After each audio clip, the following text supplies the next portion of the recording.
Hi, I'm Rory Dyer, and this is a poem called Dr. Rory Jekyll and Mr. Hyde. Hello, I'm Dr. Rory Jekyll, your family doctor. Come on in, sit yourself down. I'll sort out your ills with potions and pills, and never the tiniest frown. Now tell me the cause of your trouble, your secret's safe with me, and while I lend an ear to why you feel queer, do you mind if I finish my tea?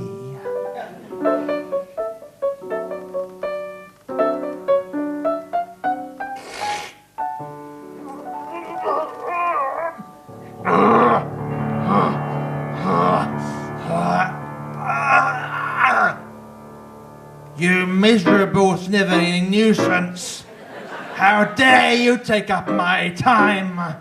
Get out of that chair, you've seconds to spare before you're a victim of crime!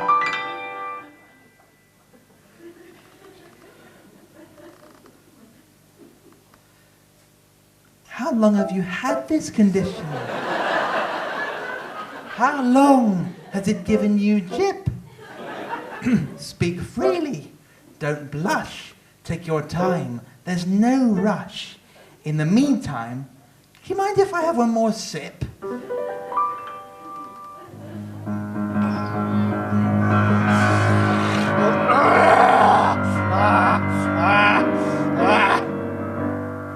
Did I ever tell you I hate you? You come in here 3 times a day, complain and complain with a minuscule pain, and I wish you just rot away.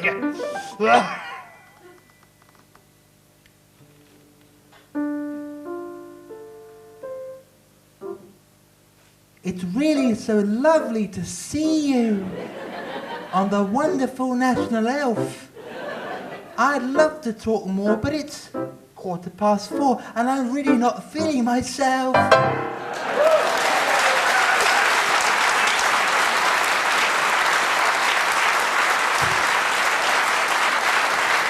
Hello, son.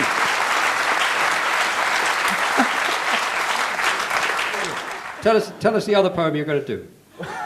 I'm going to do a poem called The Porcupine, but in this case I have to give Roald Dahl credit, so I hope I remember it correctly.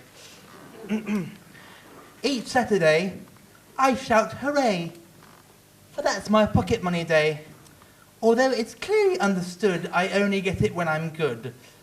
This week my parents have been told that I had been as good as gold. So after breakfast 50p my generous father gave to me. Like lightning down the road I ran until I reached the sweet shop man and bought the chocolates of my dreams, a great big bag of raspberry creams. There is a secret place I know where I quite often like to go. Beyond the wood behind some rocks, a super place for guzzling chocks. Here I will sit all morning long and eat until my chocks are gone. When I arrived, I quickly found a comfy, earthy little mound, quite clean and round and earthy brown, just right, I thought, for sitting down. I sat, I screamed, I jumped to foot. Would you believe that I had put that tender little rump of mine upon a giant porcupine? My backside seemed to catch on fire, 100 red-hot bits of wire, 100 prickles sticking in and puncturing my precious skin. I ran for home. I shouted, "Mum, behold the prickles in my bum!" My mum, who always keeps her head, bent down to look, and then she said, "I personally am not about to pull those prickles out. I think a job like this requires the services of Mr. Myers.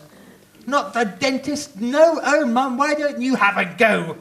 She said, "A dentist's very strong and he pulls things out the whole day long." I begged her twice, I begged her thrice, but grown-ups never take advice.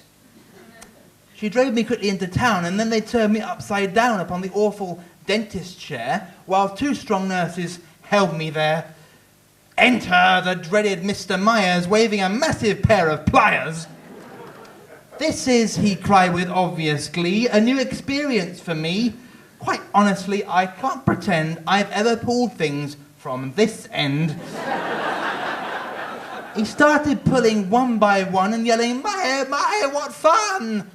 I shouted, "Help!" I shouted, "Ow!" He said, "It's nearly over now. For heaven's sake, don't squirm about. Here goes. The last one's coming out."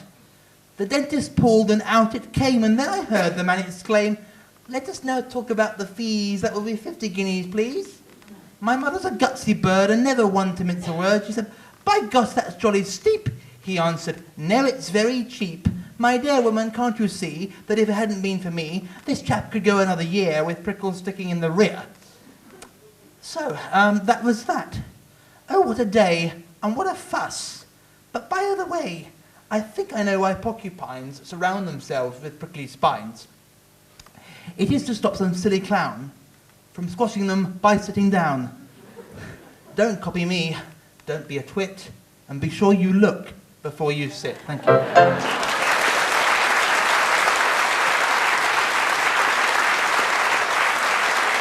Ladies and gentlemen, Rory Dyer.